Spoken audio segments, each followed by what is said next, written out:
اے بیٹیوں، تم جانو سب سے پہلے کہ تم اللہ کی رحمت کا بہت بڑا ظہور ہو۔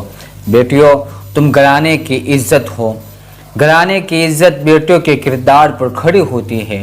حضرت مریم علیہ السلام حضرت عیسیٰ علیہ السلام کو لے کر گود کے اندر،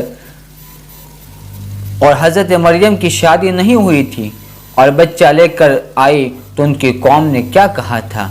یہ ہارون کی بہن، نہ آپ کا باپ بدچلن تھا، نہ بد کردار تھا، اور نہ آپ کی ماں بدچلن تھی، اور یہ آپ کیا کر کے لائی ہو؟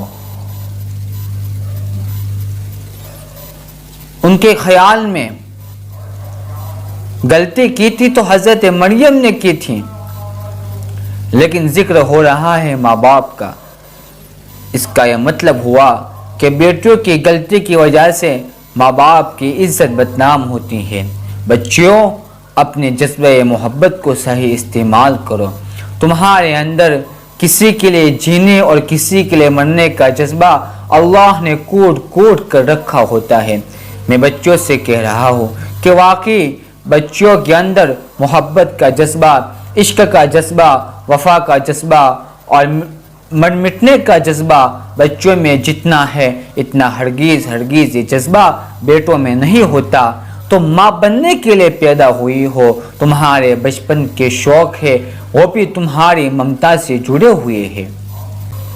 تم کو اس وقت تک خبر بھی نہیں ہوتی جب تم گڑیا کھیل رہی ہوتی ہو، تم گڑیا کو شادی کروا رہی ہوتی ہو، گڑیا کو تم باقاعدہ دودھ پلا رہی ہوتی ہو، اس کو سلا رہی ہوتی ہو، اس کو نہلا رہی ہوتی ہو۔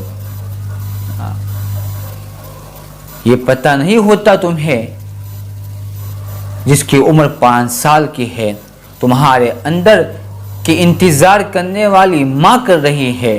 تم تو پیدائشی طور پر ماں بننے کے لیے پیدا کی گئی ہو۔ وہی جذبہ، وہی شوق بچپن سے تمہارے ساتھ لگا دیے جاتے ہیں۔ تم جب ماں بن جاتی ہو تب اپنے لیے جینا چھوڑ کر اپنے اولاد کے لیے جینا شروع کر دیتی ہو، اور جس دن سے تم بیوی بن جاتی ہو اسی وقت سے اپنے لیے جینا چھوڑ کر اپنے شوہروں کے لیے جینا شروع کر دیتی ہو۔ تم بار بار ان کے چہروں کو دیکھتی ہو کہ وہ خوش ہے یا نہیں ہے۔ اگر خوش ہے تو تم بھی خوش رہتی ہو، اگر وہ ناراض ہے تو تم منت سماجت کرتی ہو، تم ان کو منواتی ہو۔ عجیب مخلوق ہو تم میری بیٹیا، تم عجیب غریب مخلوق ہو۔ اگر مرد تمہاری قدر نہیں کر رہے ہیں تو تم خود اپنی قدر کرو، خود تو اپنے آپ کو پہچانو۔ تمہاری اصل تصویر شرافت کی ہے، انسانیت کی ہے، ہمدردی کی ہے، وفا کی ہے۔ تمہارے آنکھوں میں آنسو بہت جلدی آ جاتے ہیں، تمہارے دل کی دھڑکنیں بہت جلدی ہی شروع ہو جاتی ہے، تم غم سہ لیتی ہو اور اکثر اپنے غموں کو ظاہر نہیں کرتی۔ عجیب بات یہ ہے کہ آج کل کی لڑکیاں یہ کہتی ہے کہ کاش کہ ہم لڑکے ہوتے، اور آج کل کی عورتیں یہ کہتی ہے کہ کاش کہ ہم مرد ہوتے۔ میں کہتا ہوں کہ کاش کہ عورتیں اور یہ بچیاں اپنے مقام کو پہچانتی، اپنے مرتبے کو پہچانتی تو کبھی بھی یہ غلط تمنائیں نہ کرتی، بلکہ فخر کرتی اور شکر کرتی کہ اللہ آپ کے شکر گزار ہے کہ آپ نے ہم کو عورت بنایا، بیٹی بنایا۔ ایک بار رحمت دو عالم صلی اللہ علیہ وسلم اپنے صحابہ کے ساتھ بیٹھے ہوئے تھے۔